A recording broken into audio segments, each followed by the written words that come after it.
বাংলাদেশে ব্যাপক বিক্ষোভ শুরু হয়, যা সোমবার অবশেষে একটি সামরিক অভ্যুত্থানে পরিণত হয়। প্রধানমন্ত্রী শেখ হাসিনা পদত্যাগ করে দেশ ত্যাগ করেন।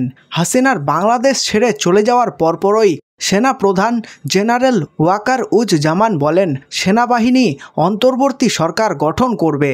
আন্দোলনকারীদের রুখে দাঁড়ানোর আহ্বান জানান তিনি।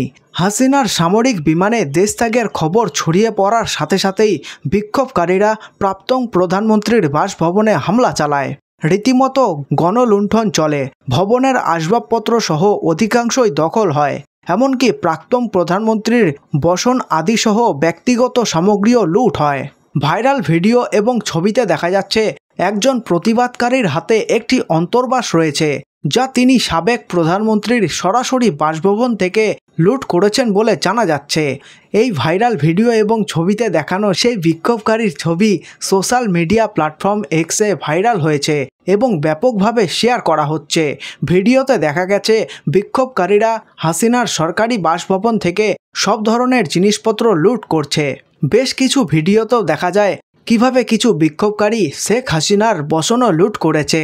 এমনকি একটি ভিডিওতে এও দেখা গেছে যে একজন ব্যক্তি তার মাথায় একটি ট্রলি ব্যাগ বহন করছে এবং সোশ্যাল মিডিয়ায় দাবি করা হচ্ছে যে ট্রলি ব্যাগটি শাড়িতে পূর্ণ ছিল, যা তিনি প্রাক্তন প্রধানমন্ত্রীর বাসভবন থেকে লুট করেছিলেন। কেউ যদি মনে করেন যে আন্দোলনকারীরা সাবেক প্রধানমন্ত্রীর শাড়ি চুরি করা ছাড়া আর কিছু করতে পারবে না, তাহলে ভুল হবে। কারণ শেখ হাসিনার বাসভবনে যে ভিড় ঢোকে তারই মধ্যে এক যুবককে সাবেক প্রধানমন্ত্রীর শাড়ি পরতে দেখা গেছে। প্রাথমিক সাসপেন্সের পর এটা পরিষ্কার হয়ে যায় যে শেখ হাসিনা ভারতের উদ্দেশ্যে রওনা হয়েছেন এবং সোমবার সন্ধ্যায় গাজিয়াবাদের হিন্ডন এয়ারবেসে অবতরণ করেছেন।